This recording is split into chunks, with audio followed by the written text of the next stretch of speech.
Hello, my name is Jael Zawana, and today I will be talking about the virtual class activity, which is exploring African American relationships through multiple lenses.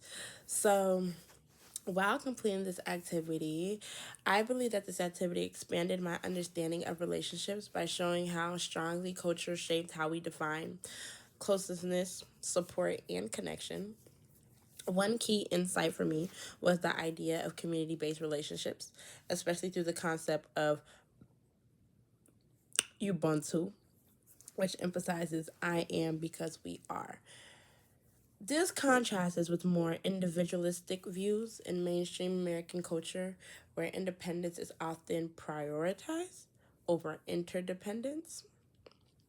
It helps me see that relationships in African American contexts often extend beyond just friendship and can focus more like choosing family systems. And I say this because growing up, a lot of the people that I'll call my cousins or my sisters or my brothers aren't even blood related to me. These are people that I just felt as though our closeness, I could reward those titles.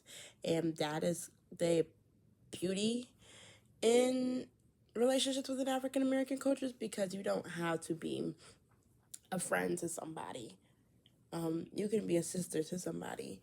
You can be a mother-like figure to somebody. You can be a cousin to somebody, and they will call you as such, which is the beauty in that.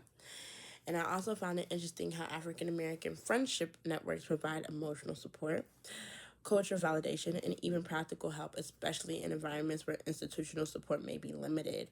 So we see this a lot with like PWIs, like they'll have a Black student union, or they'll have a like at on HBCU campus, they'll have an African Association Union, and it's just a space for Black people to provide emotional support in environments where it may be limited, and not to say that like Africans or Caribbeans are accepted on the HBCU campus because we're all Black, but just still finding that sense of community and really breaking it down, which shows me the beauty within it. We also see how we have like North Carolina Aggies, Chicago Aggies, like finding a community already within our community is so amazing in things we do. But you can also see this just in PWIs and sticking close with each other in that aspect. So this highlights resilience and adaptability within the community. Additionally, the discussion of interracial relationships showed how external pressures like societal bias and microaggression can impact relationship dynamics, but also how strong communication and shared values can build resilience. Overall, this activity showed me that relationships cannot be understood without considering cultural and historical context. This insight will help me approach future work or research with much more cultural awareness and sensitivity. Thank you.